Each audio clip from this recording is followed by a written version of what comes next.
মোৰ মৰমৰ ছাত্ৰ-ছাত্ৰীসকল, আজি লৈ আহিছোঁ তোমালোকৰ বাবে দ্বিতীয় শ্ৰেণীৰ অসমীয়া পাঠ্যপুথি মানে জংকাৰৰ প্ৰথম অধ্যায়ৰ প্ৰথম পাঠটো, যাৰ নাম হৈছে খাদ্য।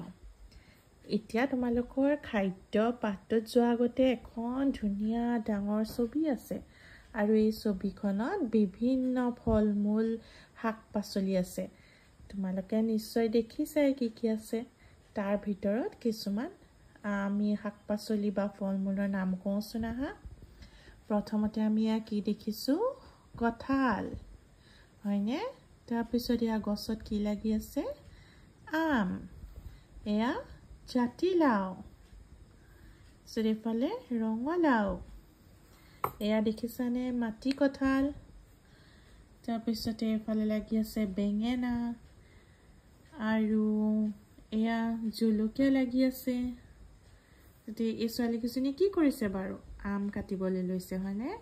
আৰু ঘৰৰ চালত দেখিছানে? কোমোৰা, ইয়াত আছে নাৰিকল, বিভিন্ন ফল-মূলেৰে ভৰি আছে। এজোপা অমিতা গছ, অমিতা লাগি আছে। এয়া কল লাগি আছে, এইটো কলডিল।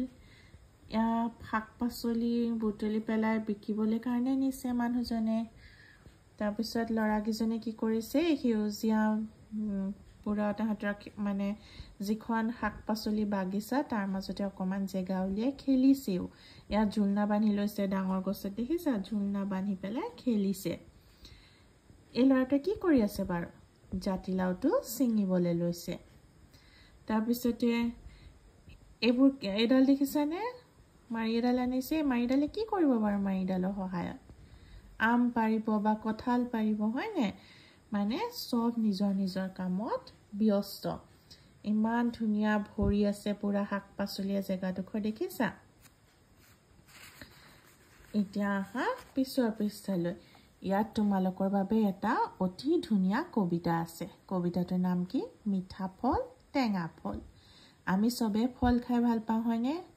তাৰ মাজৰে কিছুমান ফল কি হয়? মিঠা হয়, বহুত সোৱাদ।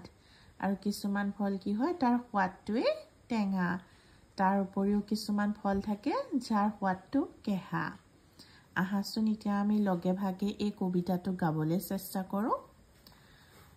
মিঠা ফল, টেঙা ফল আৰু কেঁহা ফল, ফল খালে আমাৰ গাত হয় বহু বল। পকা পকা ফলবোৰত পৰুৱাই ধৰে, মিঠা ফল ফুলত মৌ-মাখি পৰে। এতিয়া তোমালোকে গম পোৱা নাই যে পকা ফলবোৰ কি হয়? মিঠা হয়। আৰু মিঠা বস্তু পালে কি আহে? পৰুৱা আহে। আৰু যিবোৰ মিঠা ফল গছত লাগি থাকে তাত কি আহে? মৌ-মাখি আহে। এতিয়া এই ছবিখনত বিভিন্ন ধৰণৰ ফল-মূল আছে। তোমালোকে মোক বাছি ক'ব লাগিব দেই, কোনটো মিঠা আৰু কোনটো টেঙা। প্ৰথমতে আছে কঁঠাল। কঁঠাল কি হ'ব? মিঠা। মাটি কঁঠাল মিঠা হয়, হয়নে? তাৰপিছতে আছে আম। আমো মিঠা। আপেল মিঠা, অমিতা মিঠা, কল মিঠা, আঙুৰ মিঠাও থাকে, টেঙাও থাকে, হয়নে? ডালিম মিঠা। এনেকৈ বিভিন্ন ফল আমি পাইছোঁ। কবিতাটো মই আকৌ এবাৰ পঢ়ি দিছোঁ, তোমালোকে মুখস্থ কৰিব চেষ্টা কৰিবা দেই। মিঠা ফল, টেঙা ফল আৰু কেঁহা ফল, ফল খালে আমাৰ গাত হয় বহু বল।